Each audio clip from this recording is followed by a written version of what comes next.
You know, there's one thing I came to understand after years of watching the markets unfold, moment by moment, candle by candle, living through effortless rallies and crushing pullbacks. It's that the market has no emotional attachment to you. It never has, and it never will. And that's precisely what leads me into today's talk. How I cut my losses in half without changing my strategy. You might remember the previous discussion about the rule that could keep your account alive. That rule was rooted in survival, in protecting your trading capital when everything in your internal environment is tempting you to violate your own boundaries. Today's talk takes the next step, because once you've learned how to stay in the game, the real question becomes, how do you stay mentally aligned without sabotaging the method that brought you this far? Let me tell you something I learned through painful experience, and something you've probably felt yourself. The first time you experience a real drawdown, it feels personal. You look at your charts, your signals, all the patterns that made sense before, and suddenly, nothing feels trustworthy. You begin wondering, maybe my strategy is broken. But most of the time, it's not the strategy that breaks.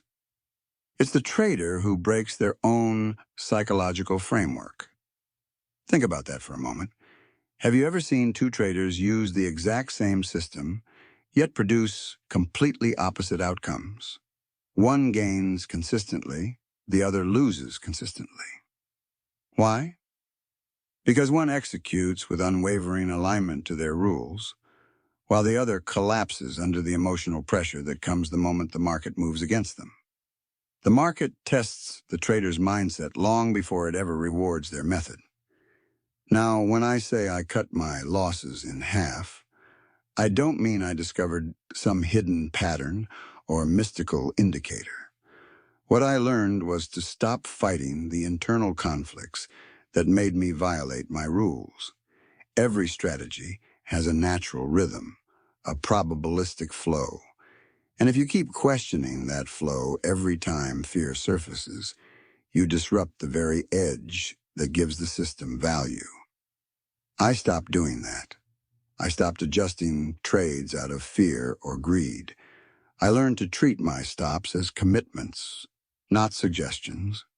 I stopped moving them, stretching them, or rationalizing why they needed a little more room. Do you know what actually happens when you shift your stop just a little lower? Telling yourself you're giving the market space to breathe? You're not giving the market room. You're giving your emotions permission to control your decisions. The market doesn't need more room. You need more discipline. That's where the real reduction in my losses began. Not on the chart, but in my mental framework. A trader's greatest expense isn't spreads or commissions. It's hesitation. The longer you hesitate to take a small, predefined loss, the more you allow it to grow into something damaging. I used to let trades work against me because I wanted to believe they'd recover. Sometimes they did, but most times they didn't. And every time I held on, it wasn't logic. It was psychological discomfort avoidance, hope. And hope has no legitimate role in a probabilistic environment. Here's the difference between a professional mindset and a gambling mindset. The professional accepts uncertainty and acts on risk limits.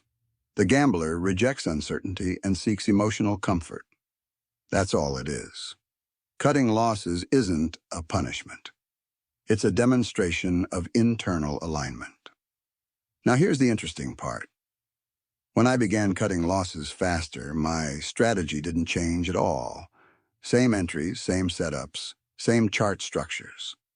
But the results changed dramatically because my execution finally matched the probabilities my system was built around. I stopped predicting and started operating mechanically. I stopped hoping and started responding neutrally. Let me ask you this. How many times have you reviewed a losing trade and said, if I had just followed my rules, I'd be fine? Everyone says it, but very few actually live it.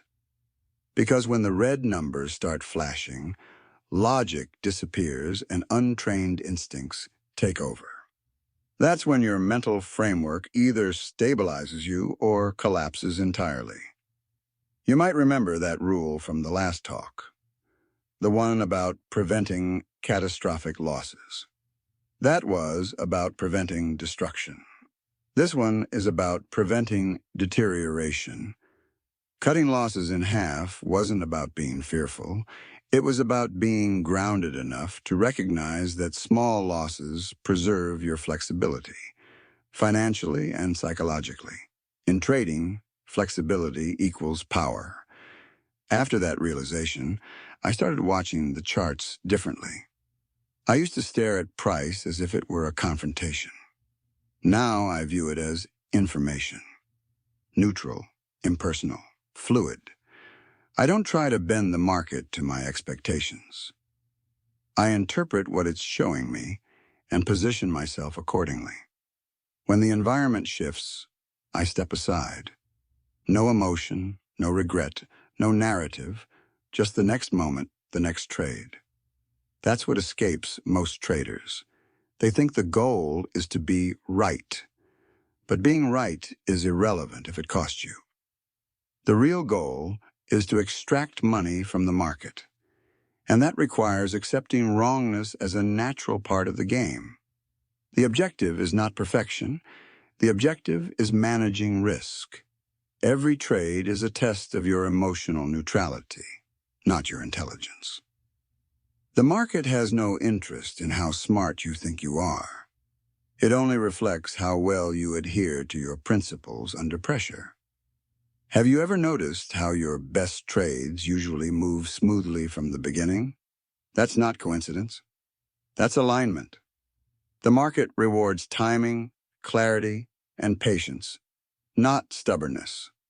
The difficult trades, the ones that grind against you, those are psychological traps, and the quicker you cut them, the lighter your trading becomes, the cleaner your records stay, and the clearer your mindset becomes. I started treating trading like a true business. Every trade is an operational expense with a potential return. If the cost, the risk, expands beyond the expected outcome, I close it. No attachment, no drama, no identity investment. That's how professionals think. You don't see a store owner keeping spoiled inventory on the shelf hoping it will suddenly become valuable. He clears it out to protect the overall operation. Why should a trader do anything different? Sometimes I close a trade only to watch it recover afterward. That used to irritate me. Now I let it go. Because I'm free, my capital is free, my mind is free, and my edge remains intact. The market will always produce more opportunities. It is not opportunity that is scarce. It is emotional stability. Capital and confidence can be destroyed quickly if you cling to losing trades. And here's the irony. As I began cutting losses faster, my winners organically became bigger. My equity curve smoothed out. Not because my strategy changed, but because I stopped disrupting its statistical edge with emotional interference. I let the law of large numbers play out.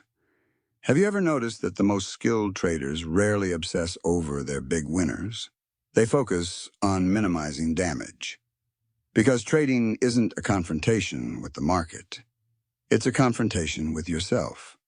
Every small loss you accept is an investment in clarity. It buys you time.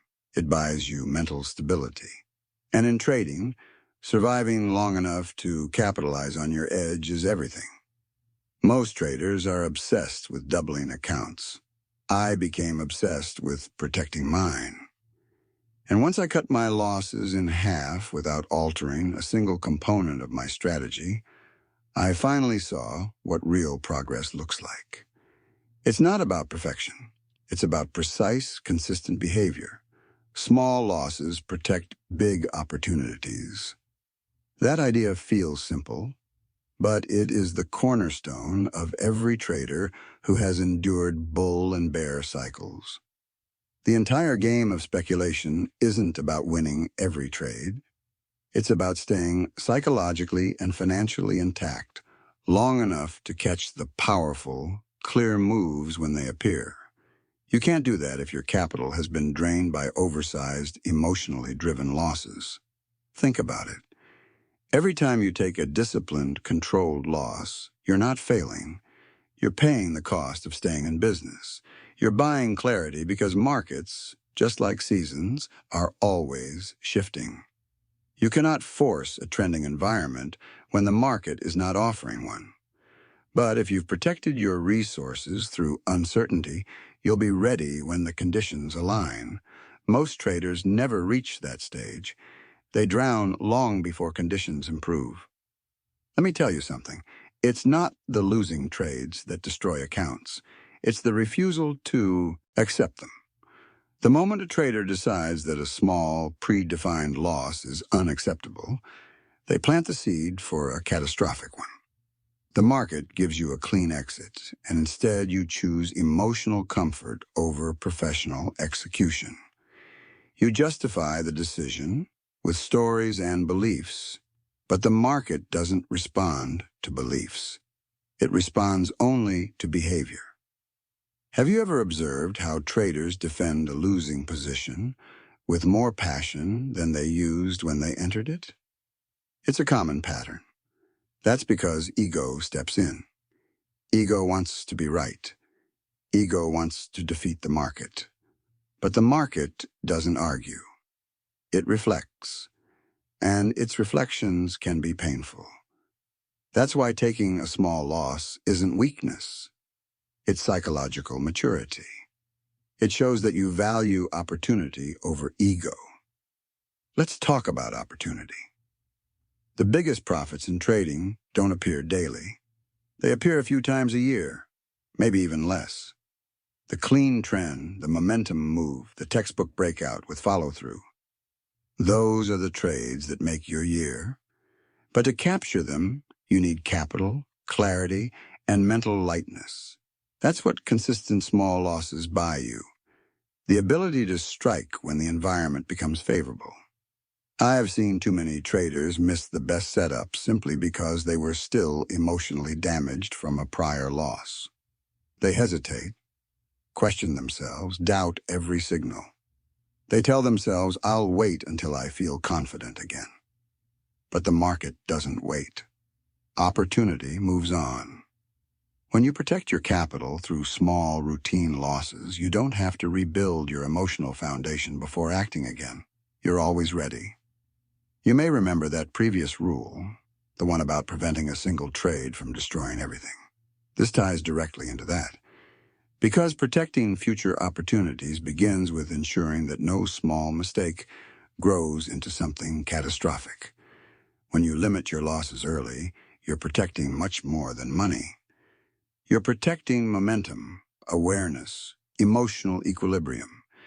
And that's what allows you to act with clarity when the next high-quality setup appears. Let me ask you something. How many times have you taken a loss so large it affected your thinking for weeks? It alters your posture, doesn't it? Suddenly you're defensive, hesitant, or you step out of the market entirely. That's the cost of treating small losses as disasters. You don't just lose money, you lose confidence, and sometimes identity. Confidence is harder to recover than capital. But when losses are small and expected, they carry no emotional weight. They become simply the cost of doing business, like paying a toll to reach a better destination. In my own trading journey, I noticed a pattern. The trades I executed well, even when they lost, strengthened me. The trades I executed poorly, even when they won, weakened me. There's a strength that forms when you can take a small, controlled hit, close it calmly, and move on. It sharpens your awareness. It preserves your emotional capital just as effectively as your financial capital. Because trading isn't just about profit. It's about the mindset that enables profit. The market has no sympathy for your hopes. It doesn't bend for your expectations, but it does consistently reward the trader who respects uncertainty and manages risk with precision. Every small, controlled loss strengthens the foundation for the next success. The crowd never learns this. They chase certainty, avoid discomfort, and try to eliminate red from their trading. But professionals know that red ink, used correctly, is a necessary part of survival. A trader who fears small losses eventually guarantees large ones. When you hesitate to close a trade, you're essentially saying your ego is more valuable than your equity. When you hold on a little longer, you're trading discipline for emotional relief. And once emotional relief becomes your primary motivator, the market owns you. That's why small losses are more than numbers. They are decisions, acts of self-preservation. Picture this. Two traders, same setup, same signal. One trader cuts his loss the moment the movement invalidates his premise. The other holds on, waiting for the market to redeem the emotional discomfort he's trying to avoid. The first trader remains mentally and financially available for the next moment the market offers. The second becomes psychologically handcuffed to a deteriorating position, watching it drain not only his account, but also his capacity to perceive new opportunities. Who's in control in that scenario? Who's prepared when the genuine opportunity emerges? You already know. In trading, opportunity functions like oxygen. You can't physically see it, but you can feel when it disappears. Small losses keep that oxygen circulating. They keep your decision-making alive while others suffocate under denial and attachment. The market doesn't demand perfection. It only demands that you protect your ability to operate. That's what small losses maintain: freedom, flexibility, and mental clarity. And once you start viewing losses as the necessary cost of staying functional in a probabilistic environment, everything shifts. You stop spiraling into panic. You stop searching for blame. You begin acting like a professional who understands the nature of uncertainty. You recognize that each small loss is simply you stepping aside, clearing psychological space for the next valid opportunity. Execution, not prediction, is the engine of consistency. That's a truth I learned through countless setbacks. Every trader begins with the illusion that success is hidden inside the perfect indicator, the flawless pattern, the one secret no one else understands. I chased that illusion too. I believed that if I could just anticipate where the market was heading next, I'd finally gain mastery. But with time, I realized that predicting the market is like trying to forecast the weather by staring at one cloud. Occasionally you get it right, but most of the time you just end up drenched. What actually matters is how you behave when the environment shifts. Execution is what separates a professional operator from someone who's merely dreaming about success. Anyone can draw a setup. Not everyone can execute it cleanly or abandon it quickly when it's invalidated. The market doesn't pay you for being correct. It pays you for following your rules with consistency. Yet most traders spend their careers trying to be market prophets instead of becoming disciplined executors. Have you noticed how the moment you feel you finally cracked the market, it immediately reveals how little certainty you actually have? That's because the market thrives on uncertainty.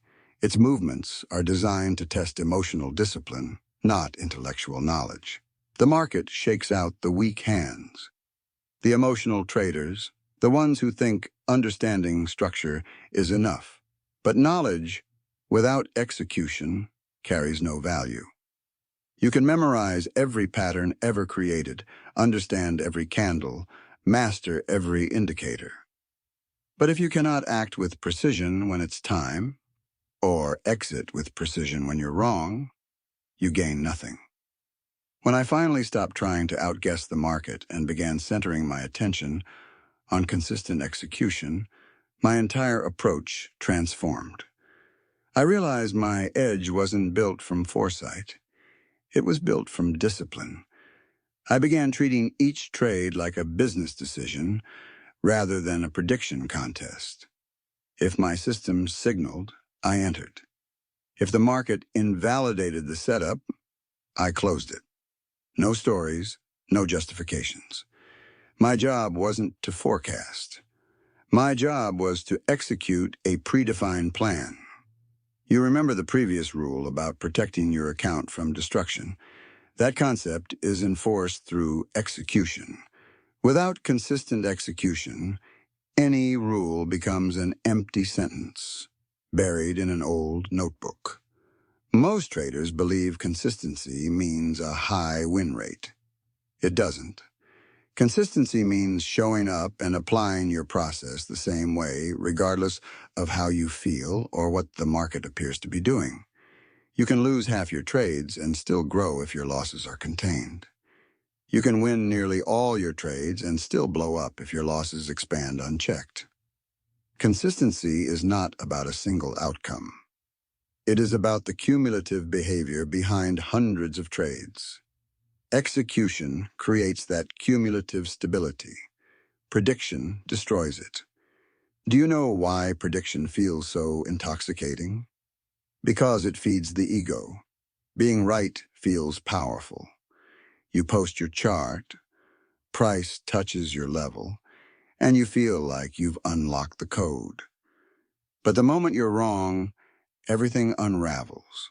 Hesitation, overanalysis, waiting for certainty that doesn't exist. And then your entire process collapses, because you begin trading your opinions rather than your rules. The best traders I've encountered never speak in absolutes. They don't know what will happen next, and they don't need to. They know exactly what they will do if the market behaves a certain way. That's execution. It's the ability to respond with clarity instead of reacting with fear. Elite traders operate like disciplined soldiers. Plan the mission, follow the protocol, adapt when conditions shift.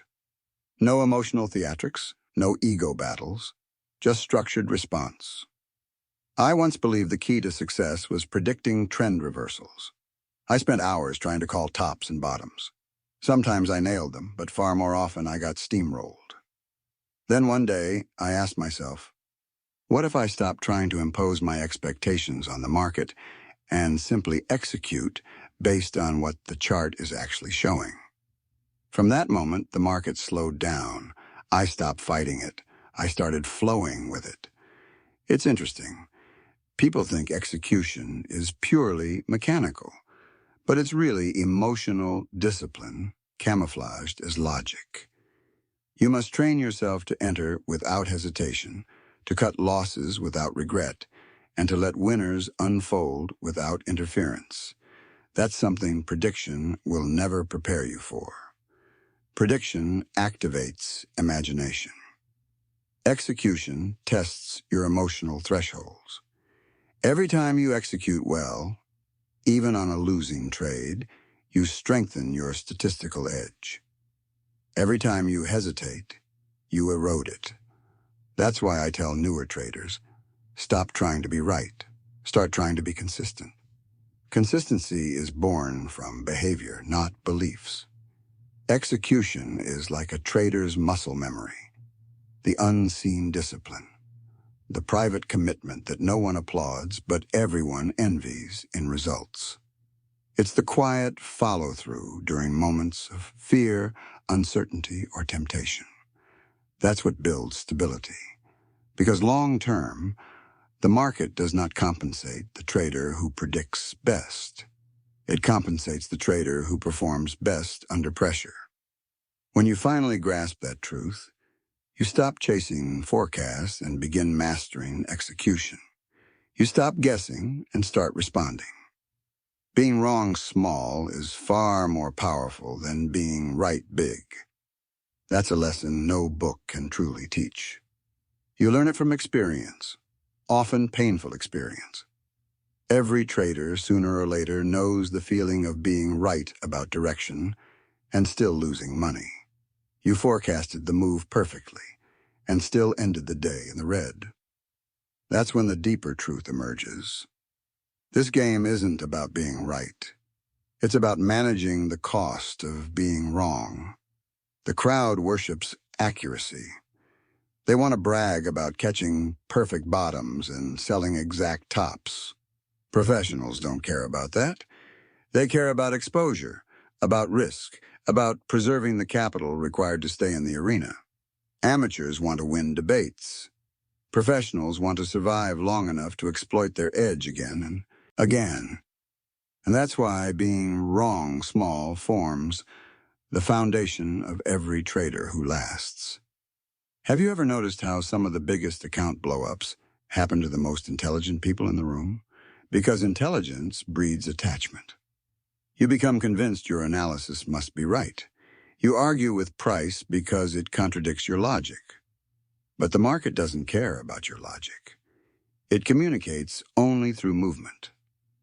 And movement has no allegiance to your conclusions. Markets can behave irrationally far longer than you can emotionally endure. The difference between losing small and losing catastrophically is how quickly you can accept that. When I first started, I couldn't stand being wrong. I'd hold losing trades just to postpone the emotional sting. I'd widen stops, justify invalid setups, tell myself the market would come back. It never ended well. I wasn't trading the market. I was trading my ego. But once I learned to cut losses like a surgeon, fast, precise, emotionless, everything changed. Suddenly, being wrong no longer felt like failure. It felt like alignment, like I was finally acting according to the true nature of a probabilistic environment. I was protecting my capital the way a disciplined commander protects his resources. And that's what most traders never grasp. A small loss isn't a mistake. It's a strategic maneuver. It's part of the campaign. You don't fight every battle until the last breath. You withdraw so you can advance when conditions shift in your favor. That's how you win long-term battles in the market. The traders who destroy their accounts aren't the ones who take small losses. They're the ones who refuse to. They let a manageable scratch evolve into a catastrophe because they cannot emotionally accept being wrong. You remember the previous rule, the one about preventing a single trade from ending your career. This is the other side of that principle. It's not only about avoiding ruin, it's about transforming each small loss into an asset. Because when you keep losses tiny, you're buying freedom. You're staying liquid, adaptable, and mentally ready for whatever comes next. Think of it this way. If you lose 50% of your account, you need a 100% gain just to recover. But if you lose 2%, you only need 2% to bounce back. That's not magic. That's simple arithmetic. The smaller your losses, the easier it is to regain ground. That's why small losses aren't setbacks. They're the price of staying operational. Have you ever cut a losing trade early, only to see it reverse afterward? It stings. But that sting is irrelevant in a probabilistic profession. You can't evaluate success trade by trade. You measure it across thousands of repetitions. The trader who consistently cuts losses and misses a few rebounds will still be standing long after the undisciplined ones disappear, because markets reward longevity, not perfection. And here's the irony. Once you accept being wrong small, the entire market starts to look different. You stop needing to predict every movement. You shift from conviction to response. You recognize that trading isn't about proving you're right. It's about proving you remain calm when you're wrong. That calmness becomes the foundation of your real edge. Most people underestimate the emotional power of small losses. A well-managed loss doesn't knock you off balance. It doesn't shake your confidence. It keeps your mind clear and your judgment sharp. A large loss, however, infects your entire perception. It distorts every decision. You start seeing danger where none exists. You hesitate at the wrong time and act impulsively at the wrong time. One big loss can contaminate months of discipline. That's why every professional is obsessed with minimizing them, not only for the capital, but for the clarity. You can tell a trader's experience level by how they handle being wrong. The beginner internalizes it. The intermediate blames the market. The professional acknowledges it, records it, and moves on. The market isn't a courtroom. It's a mirror reflecting your discipline. Every trade measures your ability to manage risk against your need to be right. The smaller your losses, the more control you demonstrate. There's a quiet confidence that comes from mastering small losses. You stop fearing the next trade because you know nothing can seriously damage you. You stop chasing because you know you can always wait for a clean setup. That's when you begin playing offense. Not through prediction, but through patience. You become a strategist, not a brawler. When I review my early records compared to my later performance, the difference wasn't my strategy. It was the magnitude of my mistakes. My wins weren't dramatically larger, but my losses were dramatically smaller. That's what smoothed the equity curve. When the downside is controlled, the upside reveals itself naturally. There's something else small losses do. They keep your ego in check. Every loss, even a tiny one, reminds you the market is in control. It teaches respect. It prevents arrogance from creeping in during winning streaks. Big wins create overconfidence, and overconfidence creates oversized risk. But when you develop a habit of honoring small losses, you build internal guardrails that protect you from yourself. Ask yourself this: would you rather be right once and win big, or be wrong 100 times and still grow steadily? Most traders choose the first. Professionals choose the second every time. Because the second trader owns his destiny.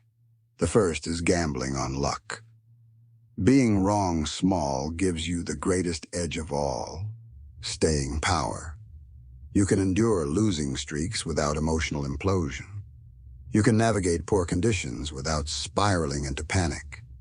You can keep your head clear when others are falling apart. That's what separates survivors from casualties. Traders' true edge comes from consistency, not complexity. It's one of those truths that seems too simple to be meaningful, so most traders ignore it. They assume the solution must be hidden inside advanced models, obscure indicators, or secret formulas. But the truth is that every successful trader I've met built their fortune by doing something simple, and doing it the same way over and over. The method wasn't extraordinary. The consistency was. The market rewards repetition, not reinvention. The more you modify your system, the less familiar you become with it. The less familiar you are, the more likely you are to abandon it exactly when it's about to deliver. I've seen traders hopping from one method to another like gamblers switching tables, desperate for the next magical outcome. But the market never operates that way. It rewards the trader who stays long enough to truly understand their edge, its rhythm, its drawdowns, its probabilities, its limitations.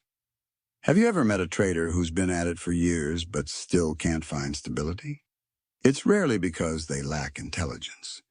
It's because they lack consistency. They're always tweaking, always switching, always seeking certainty in a system they haven't committed to long enough to trust. The best traders do the opposite. They find something coherent and dedicate themselves to mastering it. They treat it like a craft, not a guessing game. When I started, I fell into the same trap. I believed the more complex my charts were, the more competent I'd become. I layered indicators, RSI, MACD, Fibonacci, Bollinger Bands, multiple moving averages, until my screen resembled a holiday display. And yet, I couldn't execute with any consistency. I was drowning in data, but starving for clarity. It wasn't until I stripped everything down to price and volume that I realized complexity was disguising my inconsistency. Consistency is repetition under pressure.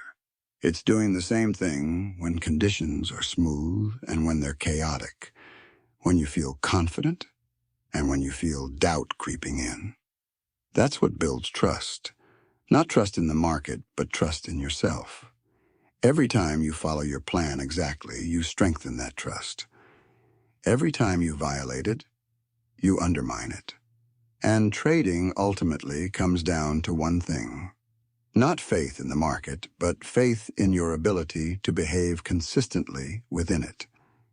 You remember the rule from the previous video, the one about protecting your account when emotions threaten to sabotage you. Consistency is how you apply that rule day after day. It's not enough to know the right behaviors. You must repeat them until they become automatic. That's how professionals operate.